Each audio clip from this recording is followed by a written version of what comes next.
سورہ نحل آیت نمبر 93۔ نحمدہ و نصلی علی رسولہ الکریم، اما بعد، اعوذ باللہ من الشیطان الرجیم، بسم اللہ الرحمن الرحیم۔ ولو شاء اللہ لجعلکم امۃ واحدہ ولکن یضل من یشاء ویہدی من یشاء وَلَتُسْأَلُنَّ عَمَّا كُنْتُمْ تَعْمَلُونَ۔ صدق اللہ العظیم۔ ولو شاء اللہ، اگر اللہ چاہے، لجعلکم، تم کو بنا دے، امۃ واحدہ، ایک امت۔ تقدیر کا مسئلہ بڑا اہم مسئلہ ہوتا ہے۔ حدیث پاک میں آتا ہے،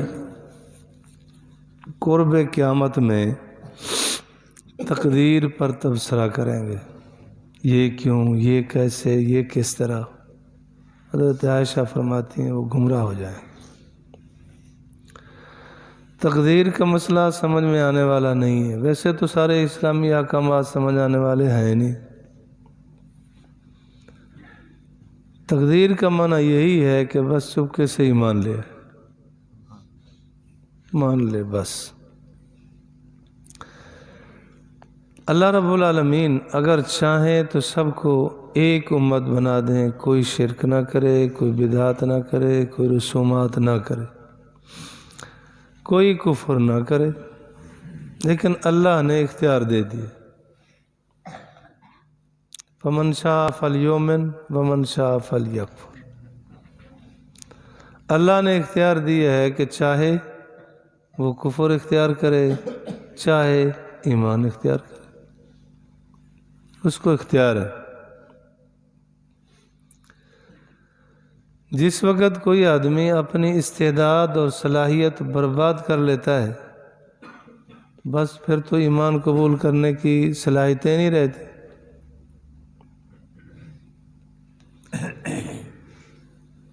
اللہ رب العالمین جو جس درجے کا ہو جاتا ہے پر ادھر ہی رکھتے ہیں۔ اللہ فرماتے ہیں، ان اللہ لا یہدی القوم الکافرین، اللہ کافروں کو ہدایت نہیں دیتا۔ کہ جب کفر اختیار کر لیا تو اللہ نے شدت نہیں کی، سختی نہیں کی کہ ضرور ایمان پر آؤ۔ اللہ کو کیا ضرورت؟ ان اللہ لا یہدی القوم الفاسقین، ان اللہ لا یہدی القوم الظالمین، کہ جو ظالم ہو گئے، کافر ہو گئے، فاسق ہو گئے، اللہ ان کو مجبور نہیں کرتا۔ اللہ فرماتے ہیں، فلما زاغوا ازاغ اللہ، کہ جو ٹیڑھا پن اختیار کرتا ہے، پھرتا ہے، اللہ پھیر دیتے ہیں، جا دفع ہو۔ اور جگہ فرماتے ہیں، نولی ما تولی، ہم اسے پھیر دیتے ہیں جو پھرنا چاہتا ہے، مڑنا چاہتا ہے مڑ جا، دفع ہو جا۔ تو اپنے کردار، اپنے کرتوت ہی برباد کر دیتے ہیں، اللہ برباد نہیں کرتا۔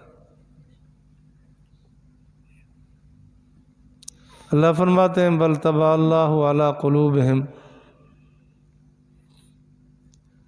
کہ اللہ تعالیٰ ان کے دلوں پر مہر لگاتے ہیں ان کے کفر کی وجہ سے۔ کلا بل ران علی قلوبہم ما کانوا یکسبون، کہ ان کے دل زنگ آلود ہو جاتے ہیں اپنے کسب پر، اپنے کام پر۔ حدیث پاک میں آتا ہے کہ جب آدمی گناہ کرتا ہے تو دل پر ایک سیاہ نقطہ لگتا ہے، توبہ کی تو دھل گیا، نہیں کی اور گناہ کیا اور کیا اور کیا، دل زنگ آلود ہو جاتا ہے، کلا بل ران، زنگ آلود ہو جاتا ہے۔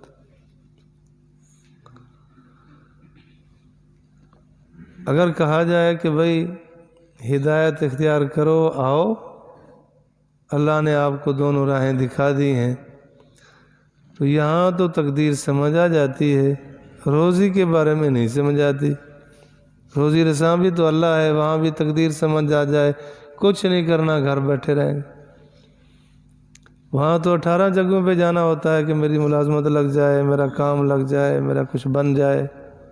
وہاں تقدیر نہیں نظر آتی، صرف نماز کے بارے میں تقدیر نظر آتی. اللہ کی تقدیر میں ہوتا تو ہم نماز پڑھتے. اور ہدایت اللہ نے راہ دکھا دی ہے. اور ہدایت یافتہ کون ہوگا؟ جو آئے گا. اللہ فرماتے ہیں وَيَهْدِي إِلَيْهِ مَن يُنِيبُ، ہم ہدایت اس کو دیں گے جو ہدایت چاہے گا.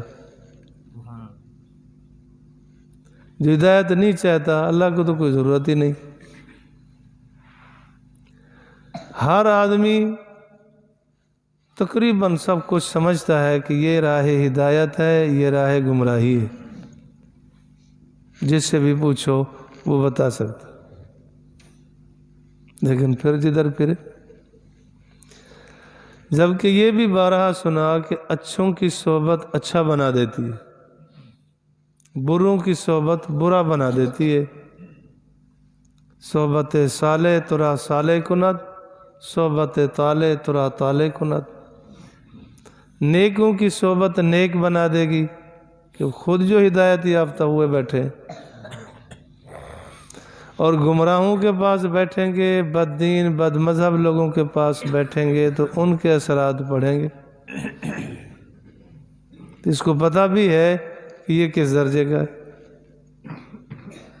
تو سمجھے ولو شاء اللہ، اگر اللہ چاہتے لجعلکم امۃ واحدہ، تم کو امت ایک بنا دیتے، لیکن اللہ نے جبر نہیں کی.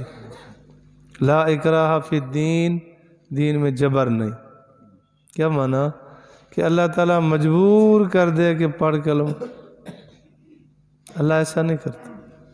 لیکن جو داخل ہو گیا اسلام میں اس پر جبر ہوگا کہ وہ اسلام پہ چلے. بارہا مثال دی گئی کہ فوج میں بھرتی نہیں ہوتا نہ ہو، لیکن جب ہو جائے گا اب وردی پہننی پڑے گی.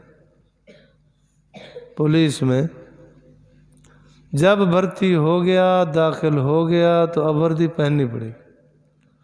جب اسلام میں داخل ہو گیا تو اسلام کی وردی پہننی پڑے گی، اسلامی احکامات پہ چلنا پڑے گا. اس پہ جبر ہوگا.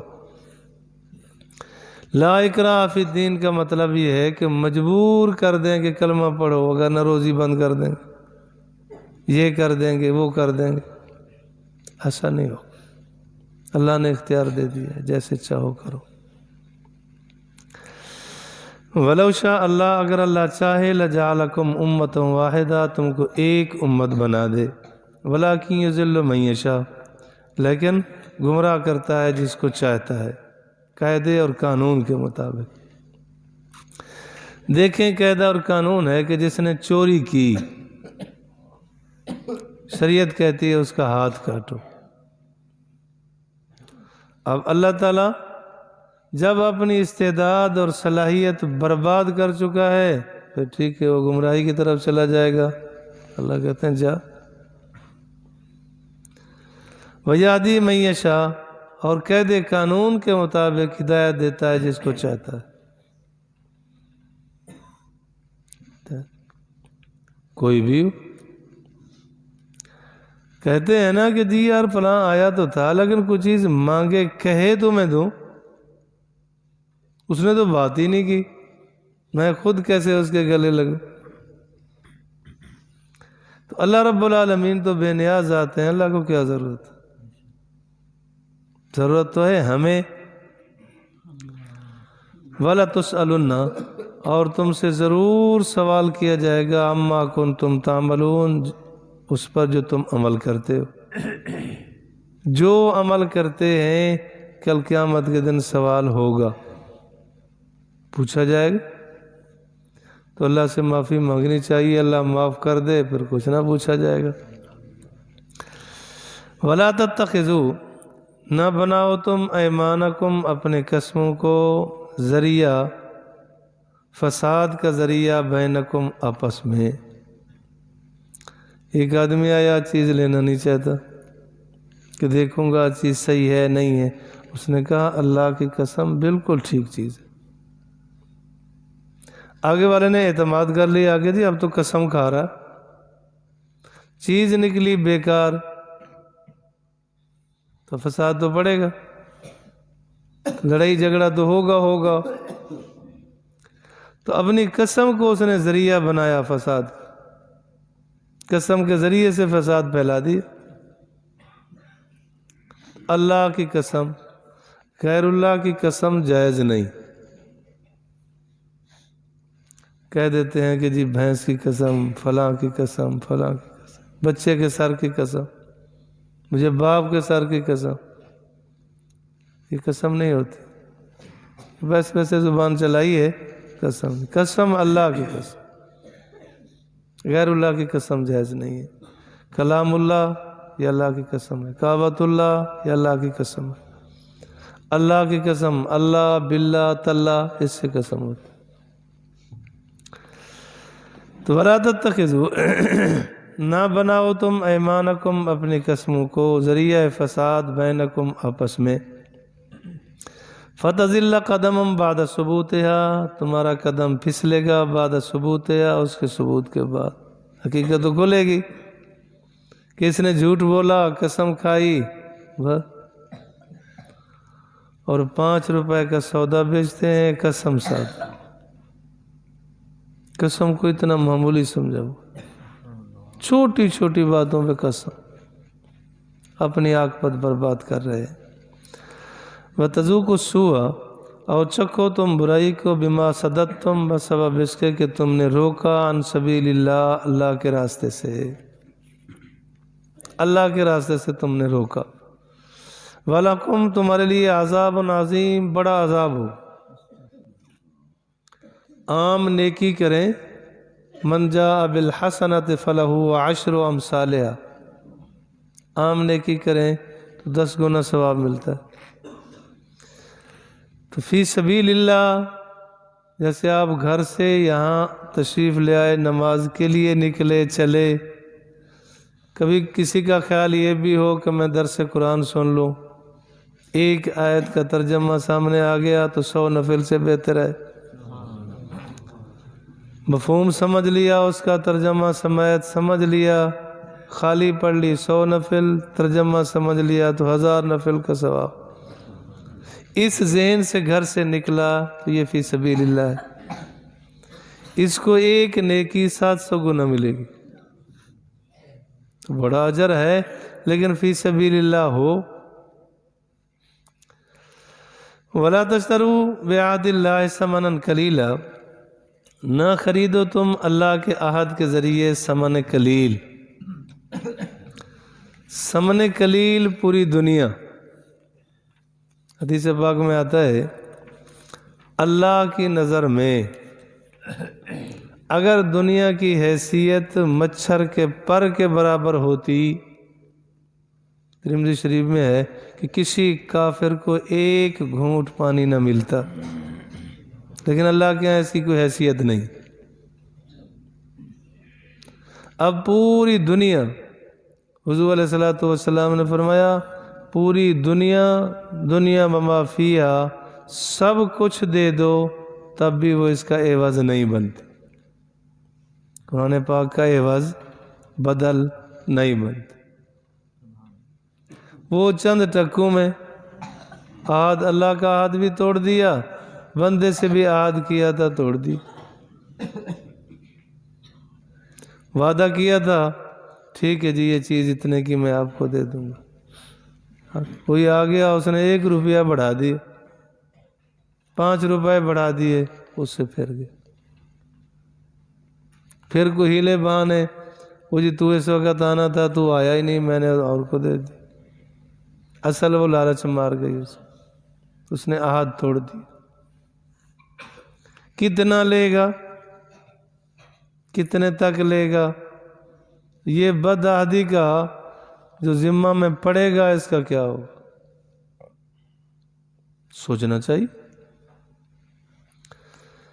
ہاں جی، بعہد اللہ ثمنا قلیلا انما عند اللہ، پکی بات ہے کہ اللہ کے پاس جو کچھ ہے ہوا خیر لکم، وہ تمہارے لیے بہتر ہے، اسی میں خیر ہوتی ہے، وعدہ وفا میں، عہد پورا کرنے میں۔